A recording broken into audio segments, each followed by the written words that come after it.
जैसे एक पत्र आया है हमारे पास, शिमला से आई हैं मिस गीता का ये पत्र है।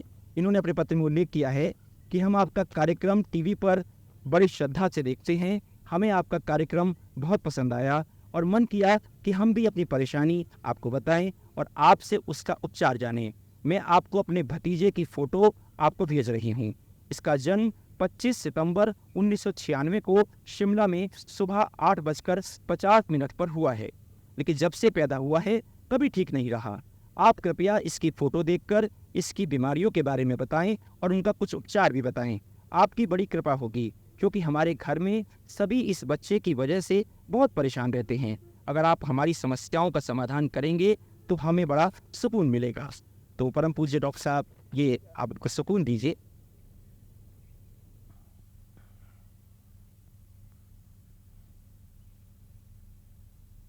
मिस गीता जी, आपने अपने भतीजे का फोटो भेजा है।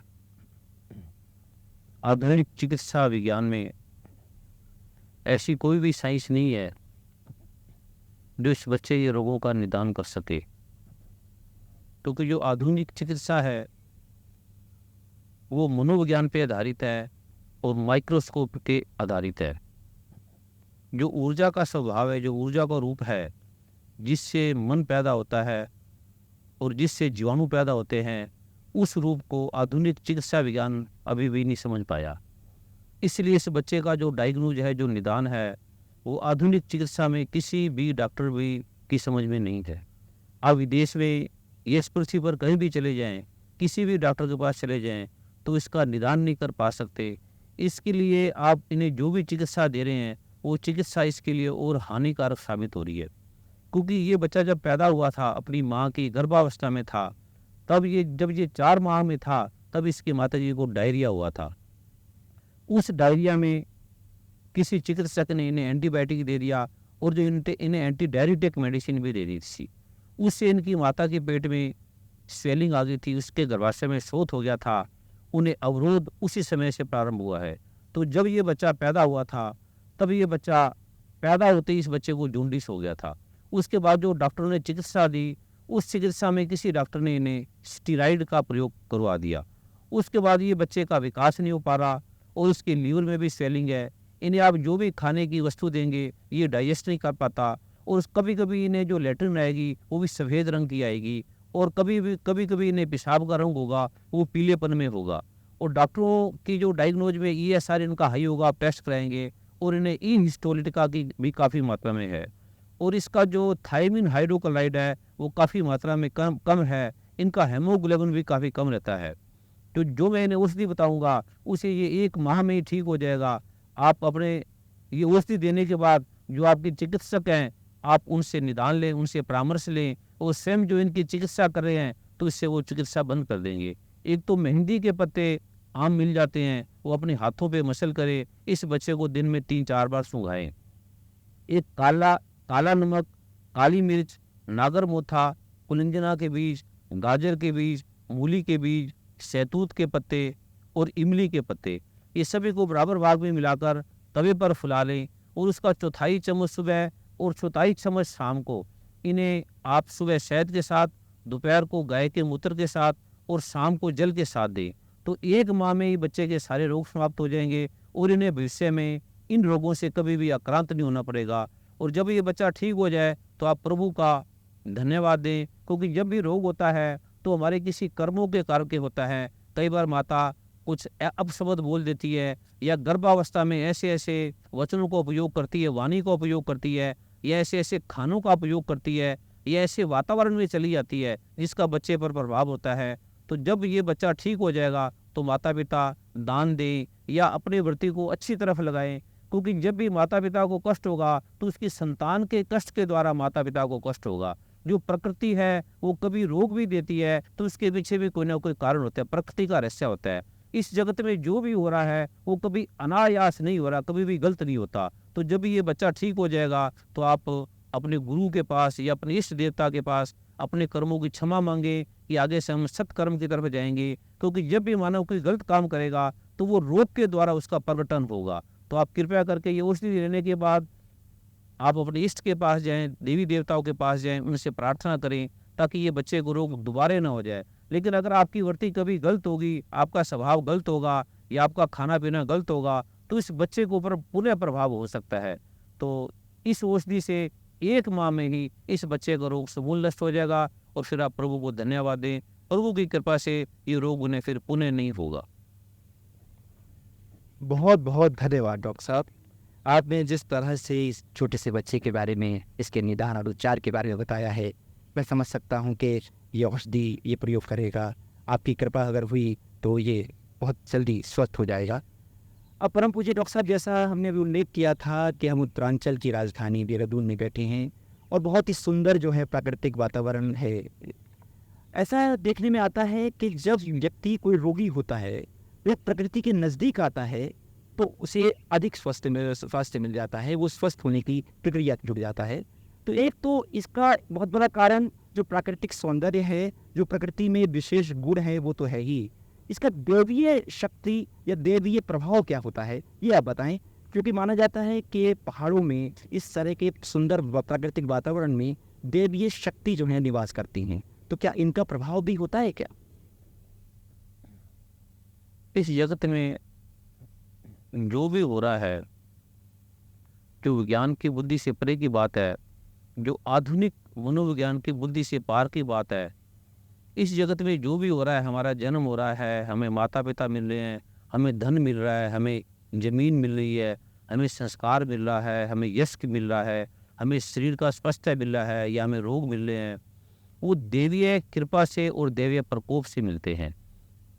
जब कोई मानव किसी ग्रह में पैदा होता है, तो वो ग्रह उस मानव की देवीय दशा को दर्शाता है कि इसकी देवीय दशा क्या है।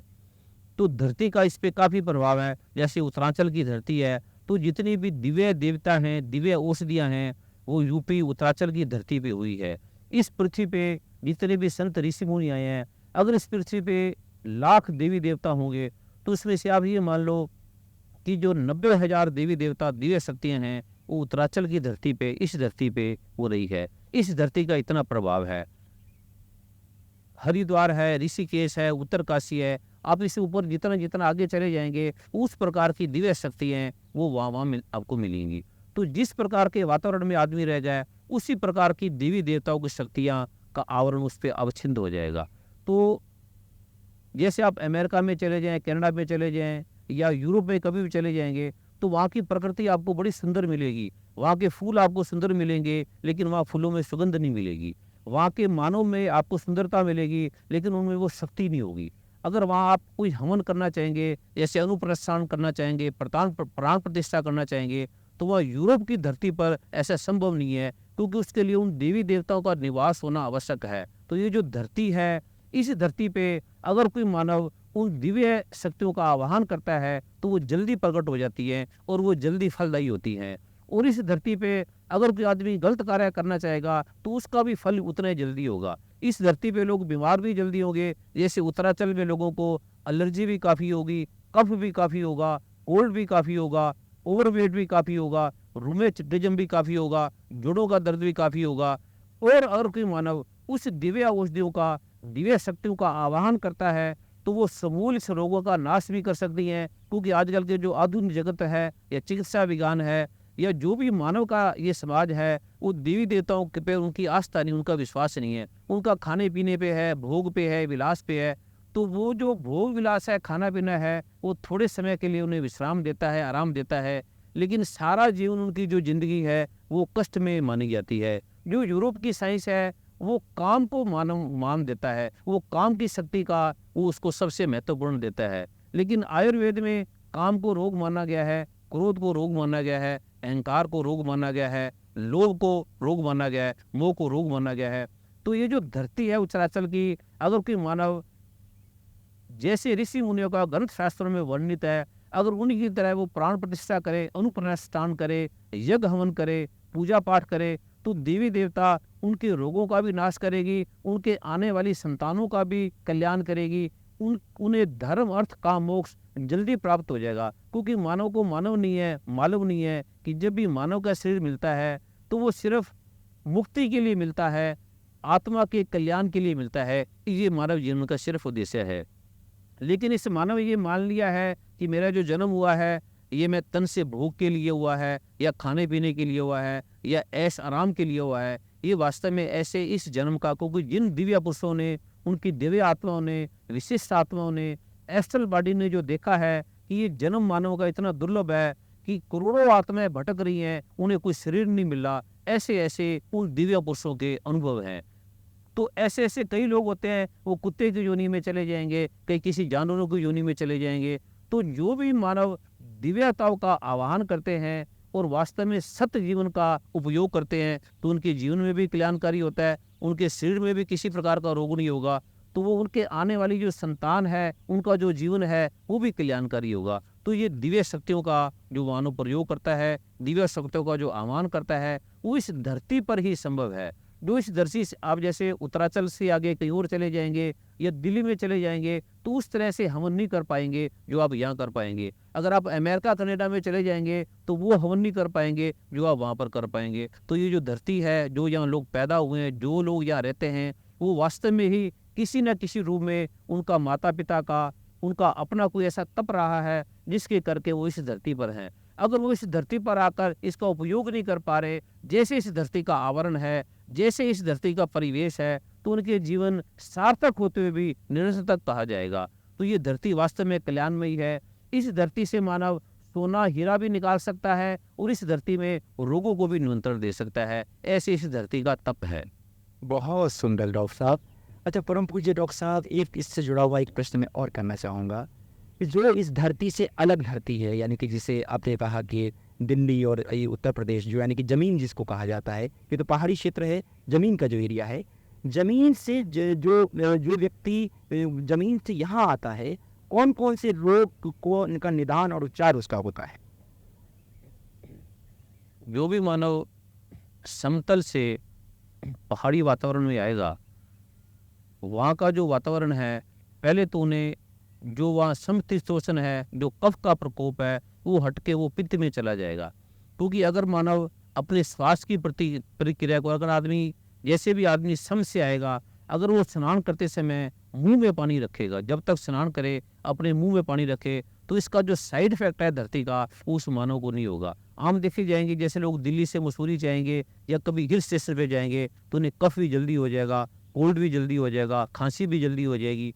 अगर वो मानव जाते ही पहले वहाँ का पानी ना पिए, वो जहाँ से दिल्ली से जा रहे हैं तो वो थोड़ा सा दिल्ली का पानी ले जाए, वो एक दिन वही का पानी पिए, और जब तक वो स्नान करें मुंह के अंदर वो पानी रखे। ऐसा करने से उसका जो आभा मंडल है, उसका जो वायुमंडल है, उसके जो दूषित तत्व हैं, वो उस पर प्रभाव नहीं डालेंगे। और जो पहाड़ी व्यक्तित्व हैं, जब वो समतल भूमि पे भी जाएंगे, उनको भी ऐसा करना चाहिए। एक दिन उन्हें अपने वहाँ पानी लेना चाहिए और उन्हें भी वहाँ जाने के बाद स्नान करते समय अपने मुंह में पानी रखना चाहिए, तो उससे उन्हें वहाँ के रोग पैदा नहीं होंगे। जैसे लोग अमेरिका कनाडा से आते हैं, तो जब वो भारत में आते हैं तो उन्हें नाना प्रकार के रोग घेर लेते हैं। तो अगर ये प्रयोग करेंगे कि जैसे वो अमेरिका कनाडा से भारत में आए या भारत से वहाँ जाएं, तो वो जो पहले दिन स्नान करेंगे वो अपने मुंह में पानी रखें और उसके बाद वो स्नान करते रहे, तो उससे वहाँ का जो वातावरण है, आभा मंडल है, उनके शरीर पे प्रभाव नहीं करेगा और ऐसे दिव्य गुण भी उनके अंदर विद्यमान हो जाएंगे। ये ऐसी धरती का और वातावरण का प्रभाव है।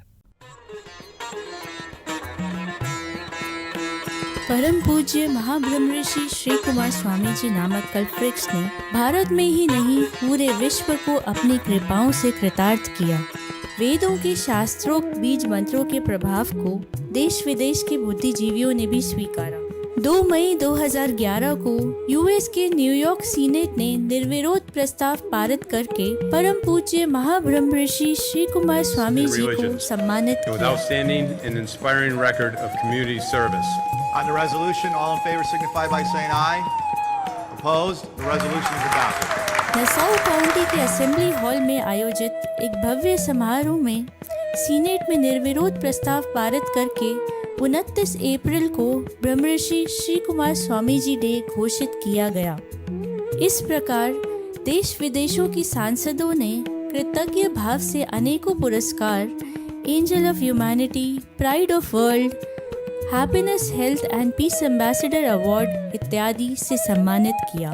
विश्व के शक्तिशाली देशों ने अंततः बीज मंत्रों की सनातन शक्ति को स्वीकार कर ही लिया।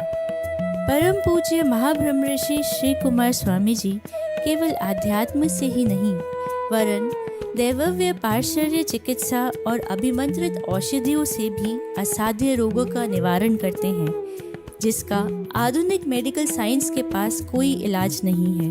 परम पूज्य महाब्रह्मर्षि श्री कुमार स्वामी जी को लोगों के चित्र देखकर रोग विश्लेषण एवं उनके समाधान हेतु all India Hakim Ajmal Khan award और बेस्ट आयुर्वेदिक फिजिशियन अवार्ड से भी सम्मानित किया गया।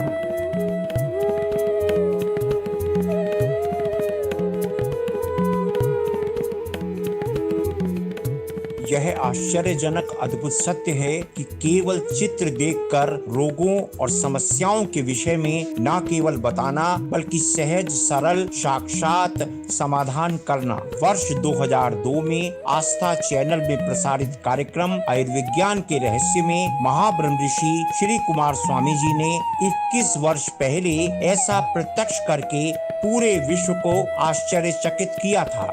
यह कार्यक्रम उस समय सबसे अधिक लोकप्रिय कार्यक्रमों में एक कार्यक्रम माना गया था। आपकी बारंबार की मांग पर इस कार्यक्रम के मुख्य अंश YouTube में प्रसारित किए जा रहे हैं।